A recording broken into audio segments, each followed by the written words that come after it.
लातूर महामेळावा एकाच छताखाली शेकडो योजना. लातूरकरांसाठी आजचा दिवस योजनांचा महाकुंभ ठरलाय. विधी सेवा शिबिर आणि शासकीय योजनांच्या महामेळाव्याने लातूर शहर गजबजून गेलं होतं. 50हून अधिक स्टॉल्स, प्रशासकीय यंत्रणेचा राबता आणि नागरिकांचा तुफान प्रतिसाद. पाहुयात या महामेळाव्याचा हा खास रिपोर्ट. लातूरच्या मैदानावर आज जणू शासकीय यंत्रणाच उतरली होती. निमित्त होतं भव्य विधी सेवा शिबिर आणि शासकीय योजनांच्या महामेळाव्याचं.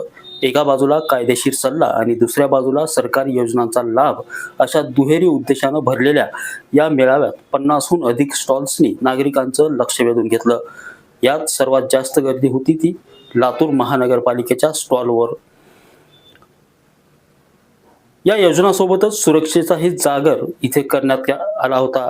शहरात दामिनी पथकाचा धाक कसा आहे आणि संकटाच्या वेळी महिलांनी काय करावं याचं थेट मार्गदर्शन लातूर पोलीस दलाच्या वतीने देण्यात आलं. दामिनी पथकाच्या महिला पोलिसांनी स्वतः नागरिकांशी संवाद साधून सुरक्षेचे कानमंत्र दिले.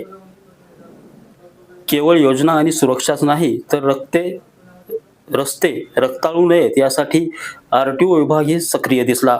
वाढत्या अपघातांच्या पार्श्वभूमीवर रस्ता सुरक्षा नियमांचं पालन कसं करावं याचं प्रात्यक्षिक आणि माहिती प्रादेशिक वाहन कार्यालयाच्या स्टॉलवरून देण्यात आली. या कार्यक्रमाचा थाटही तसाच मोठा होता. जिल्ह्याचे न्यायाधीश, जिल्हाधिकारी, पोलीस अधीक्षक, जिल्हा परिषदेचे सीओ आणि मनपा आयुक्तांच्या उपस्थितीत या मेळाव्याचं भव्य उद्घाटन झालं. शासकीय योजना कागदावरून थेट लोकांच्या दारापर्यंत पोहोचवण्याचा लातूर प्रशासनाचा हा प्रयत्न यशस्वी ठरताना दिसतोय. कॅमेरामॅन सुनील गवळीसह नितीन बनसोडे, एकमत डिजिटल, लातूर.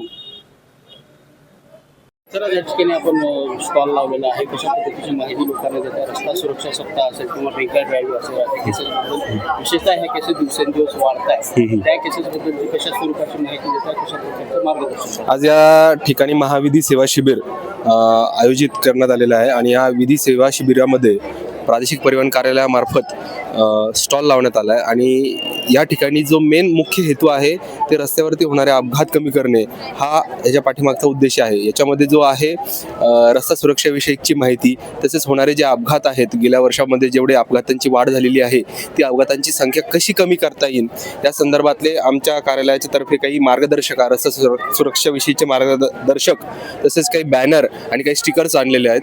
ते आम्ही लोकांना वाटतो, जनतेला वाटतोय. तसेच इथे आमच्याकडे जे टॅबलेट्स आणि लॅपटॉप आहे त्याच्यावरती त्यांना व्हिडिओ दाखवण्यात येत आहे आणि कुठेतरी एक आपला हा केविलवाणा प्रयत्न आहे कार्यालयाचा की या ठिकाणाहून जनजागृती मोठ्या प्रमाणात होईल आणि लोक जे आहेत हेल्मेट वापरतील, सीट बेल्ट लावतील, त्यानंतर रस्त्यावरून चालत असताना, क्रॉस करत असताना झेब्रा क्रॉसिंगचा वापर करतील आणि स्वतःचा जीव वाचवतील आणि इतरांना सुद्धा प्रबोधन करतील. जितक्या जास्त प्रमाणात प्रबोधन होईल तेवढ्या जास्त प्रमाणात आपल्याला अपघातांची संख्या कमी करता येईल.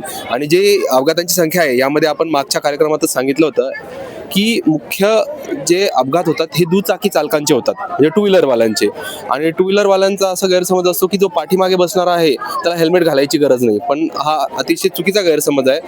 ज्या पद्धतीने जो समोर वाहन चालवणारा दुचाकी चालक आहे तो जेवढं इम्पॉर्टंट आहे की त्याला हेल्मेट घालणं आहे, तेवढंच जो पिलियन रायडर असतो, म्हणजे जो पाठीमागे बसणार आहे, त्याने सुद्धा हेल्मेट घालणं गरजेचं आहे. कारण दोघंही त्या वाहनावरती प्रवास करत असतात आणि दोघांचाही अपघात झाल्यानंतर दोघांनाही सारखा इम्पॅक्ट होऊ शकतो आणि दोघांच्याही मेंदूला किंवा डोक्याला तत्सम स्वरूपाची इजा होऊन एकतर त्यांना अपंगत्व येऊ शकतं किंवा कायम स्वरूपाचा त्यांचा मृत्यू सुद्धा होऊ शकतो. तर त्यामुळे आपल्याला या दुचाकी चालकांचं प्रबोधन करायचं आहे की त्यांनी हेल्मेट घाला, तसेच सीट बेल्ट, फोर व्हीलरमध्ये बसणाऱ्यांनी सीट बेल्ट लावा, मागे बसणाऱ्यांनी सुद्धा सीट बेल्ट लावा. आणि आज एवढंच मी सांगू इच्छितो की जेवढा जास्त प्रमाणात आपल्या रस्त्यावरून वावरताना स्वतःचं संरक्षण करतो आपण, तसंच इतरांचंही संरक्षण करा. आपल्यामुळे इतरांचा अपघात झाला नाही पाहिजे आणि इतरांमुळे आपला अपघात नाही झाला पाहिजे. कारण मृत्यू मागच्या वेळेसच मी सांगितलं की मृत्यू दोन प्रकारचे असतात, एक नैसर्गिक मृत्यू आणि एक अनैसर्गिक मृत्यू. तर जो नैसर्गिक मृत्यू आहे तो एखाद्या आजारामुळे झाला असेल, कॅन्सर वगैरे किंवा तत्सम आजारामुळे, तर तो आपल्याला एक्सेप्टेबल असतो. पण हा अनैसर्गिक मृत्यू असतो हा आपल्याला टाळता येतो, म्हणजेच उदाहरणार्थ अपघात, आणि हा अनवॉन्टेड असतो टोटली. त्यामुळे याच्यामध्ये जर घरातला कर्ता पुरुष गेला तर ही केवळ फक्त त्याची वैयक्तिक हानी नसते, तरी त्याच्या अख्ख्या कुटुंबाची हानी असते. विशेषतः तरुणांमध्ये रॅश ड्रायव्हिंगचं प्रमाण वाढलेलं आहे, त्यासाठी काय आव्हान असेल? रॅश ड्रायव्हिंगचं प्रमाण आता कसं आहे की जे काही वाहनं आहेत, आपण बघतोय की मार्केटमध्ये 350-400 सीसीच्या वरची वाहनं टू व्हीलरमध्ये अवेलेबल आहेत. ही वाहनं अवेलेबल आहे, पण ती वाहनांसोबत जे देण्यात येणारे सुरक्षेचे इक्विपमेंट आहे, त्याचं सुद्धा जे हेल्मेट दिलं जातं कंपनीतर्फे किंवा ते दिलेलं असतं योग्य मानांकनाचं असतं. पण आजकालचे जे तरुणी आहेत, बऱ्याचशा आपण बहुतांश बघतो की केस उडवायचे असतात, स्टाईल मारायची असते, रस्त्यावरून रॅश ड्रायव्हिंग करायची असते, अशी कुठेतरी त्यांना ते एक हिरोगिरी वाटते. पण मित्रांनो, ही कुठलीही हिरोगिरी नाही, ही कुठलीही एक स्टाईल मारण्याची पद्धत नाही आहे. तुम्ही जिवंत असाल तर आयुष्यभर तुमचं आयुष्य असेल, तुम्ही वाहन चालवू शकाल, तुमच्या कुटुंबासाठी काम करू शकाल. कारण जे यंग ब्लड असतं, जे त्यांचं तरुण वय असतं, त्या वयामध्ये ही एक झिंग गेलेली असते की आपल्याला गाडी जोरात चालवायची, परंतु गाडीचा वेग हा मर्यादितच ठेवा. जर मर्यादित ठेवला नाही आणि अनावधानाने तुमचा अपघात झाला तर त्यामुळे तुमचा जीव जाऊ शकतो आणि जीव जाण्याच्या हे पलीकडे तुमच्या कुटुंबाला ती हानी पोहोचू शकते. त्यामुळे वाहनावरती बसताना नक्कीच आपल्या आईवडिलांचा चेहरा समोर लक्षात ठेवा, त्यांचं एकदा स्मरण करा की आपल्याला जर काही झालं तर त्यांचं काय होईल. तर त्यामुळे कृपया दुचाकी चालवत असताना रॅश ड्रायव्हिंग करू नका, हेल्मेट घालूनच ड्रायव्हिंग करा. तुमचे जे रायडिंग गिअर्स आहेत, आता रायडर्स बघतो आपण रायडिंग गिअर घालून चालतात, वेगवेगळ्या लांब लांब दौरे करतात, तर तशा पद्धतीने एका शिस्तीमध्ये वाहन चालवा आणि स्वतःचा जीव वाचवा. धन्यवाद. सर, हे आपली दामिनी पथक हे ना लातूर जिल्ह्यामध्ये कार्यरत आहे. हे SPPC अंतर्गत आहे. मग आपण की नाही महिलांचे जे अत्याचार होतात आणि गुन्हे त्यांच्यावर आळा घालण्यासाठी आपण काम करतो सर. सकाळी 6 ते रात्री 10 पर्यंत काम करतो सर. त्यामध्ये आपले 4-5 लेडीज कॉन्स्टेबल आहेत, 2-3 कर्मचारी आहेत. मग कुठलेही जर मुलीवर जर अत्याचार होत असेल तर आम्ही तात्काळ तिथे जाऊन त्यांची हेल्प करतो त्यांच्याशी आणि माहिती देतो. काही जर जास्त सिच्युएशन जर खराब असले तर त्यांना पोलीस स्टेशनला येऊन त्यांच्याशी चर्चा करून मार्गदर्शन व्यवस्थितपणे विचारून करून मार्गदर्शन देतो सर त्यांच्याविषयी. अशाच पद्धतीची माहिती आज सगळ्यांना देत आहे तुम्ही. कोणती पत्रकं आपल्याकडे आहेत सर? आता हे आहेत ना सर, हे महिलाविषयी हेल्पलाईन नंबर आहेत सर. मग हे त्यांना मी सांगते सर, ऑनलाईन फसवणूक झाल्यानंतर कोणत्या ह्याच्यावर हेल्पलाईन हे करायचं, कॉल करायचं. महिलांचा चाइल्ड हेल्पलाईन आहे, ॲम्ब्युलन्स आहे, सगळ्या प्रकारचे हेल्पलाईन नंबर आहेत. त्यांना सांगतो सर, मार्गदर्शन करतो आम्ही. पण हे फक्त लातूर जिल्ह्यासाठी आहे.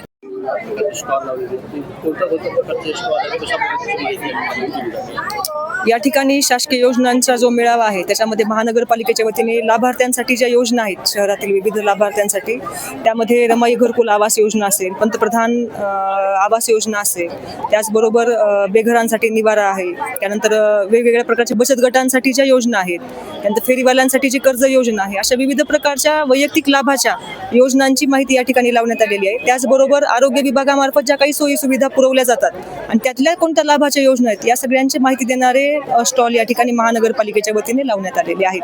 तरी माझी तुमच्या माध्यमातून विनंती आहे सगळ्यांना की या योजनांचा सगळ्यांनी लाभ घ्यावा आणि शासनाच्या योजना ज्या आहेत त्याची सगळ्यांनी लाभ घ्यावा, एवढंच माझी विनंती आहे. धन्यवाद.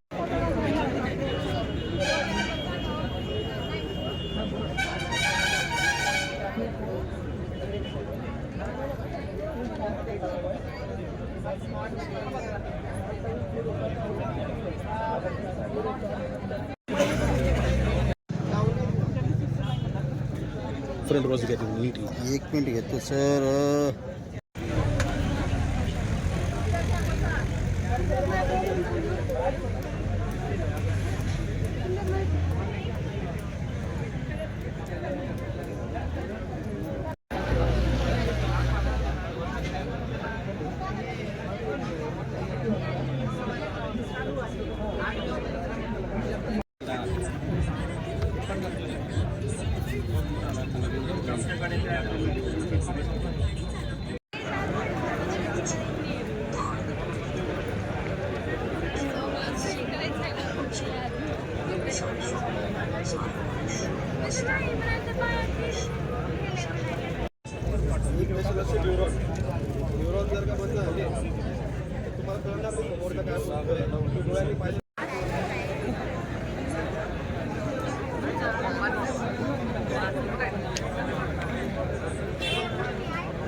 शाळेमध्ये काय करणार कोणाला काय त्याच्यामध्ये काय कोणत्या अडचणी हेल्पलाईन वगैरे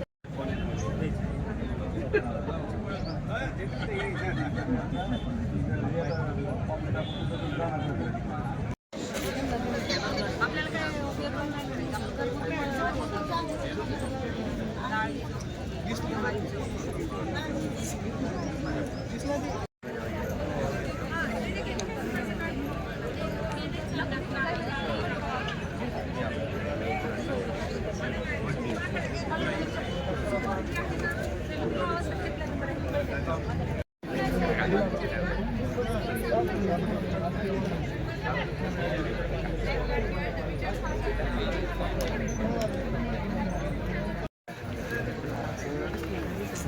मित्रांची भीती वाटते नंतर मला समाधान आहे फीस भरली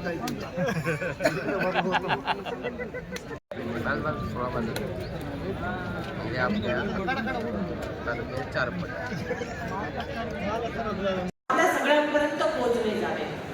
आणि हे सगळं करत असताना की 7/12 जरी दिसत असेल किंवा एखादा डॉक्युमेंट दिसत असेल, एखादं कुठलं जजमेंट दिसत असेल तर ते तितकंच महत्व आहे.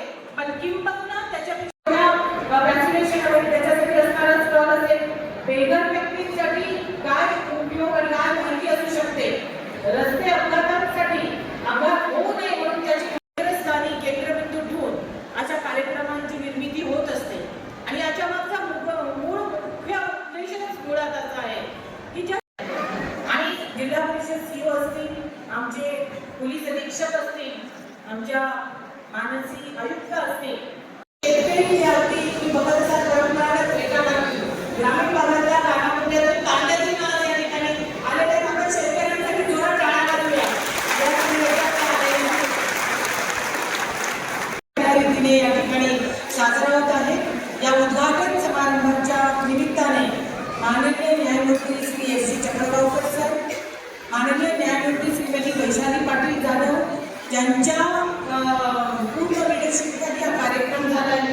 असे नेहमीच प्रोएक्टिव्ह असणारे आणि अत्यंत दोषपूर्ण असणारे म्हणजे जिल्हा सत्र न्यायाधीश भारुकाजी, पंचकृषीतून सगळे लाभार्थी या ठिकाणी जमा झालेले आहेत. आणि मुळातच आपला जो उद्देश आहे, मी माननीय न्यायमूर्तींना सांगू इच्छिते की सर माझा 7-8वा कार्यक्रम असेल मागच्या 10 वर्षांचा, परंतु इतका चांगला रिस्पॉन्स आणि इतक्या छान वातावरणामध्ये हा पहिल्यांदाचा कार्यक्रम डिस्ट्रिक्ट कोऑर्डिनेशननी होत आहे. लहान मुलांपासून ते आबालवृद्धांपर्यंत सगळ्यांनी याच्यामध्ये सहभाग घेतला. माझ्या महिला भगिनी तर खूप मोठ्या प्रमाणात एवढ्या मोठ्या प्रमाणावर सगळ्या मुलांनी या ठिकाणी सहभाग घेतलेला आहे. मुलांनी हातवर किती मुलं बघू अरे हातवर स्पष्ट झाला आहे. धन्यवाद सर. मी सभागृहाला विनंती करते की त्यांनी शांतता राखावी. जिल्ह्यातील प्रत्येक घटकापर्यंत शासकीय योजना पोहोचवणाऱ्या आणि जनसामान्यांच्या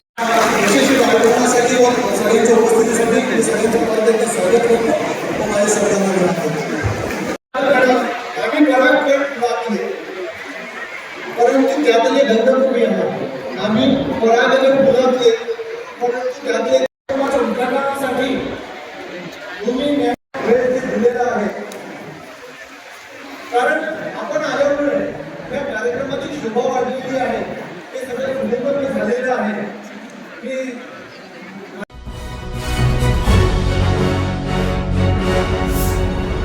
Thanks for watching Ekmat Digital.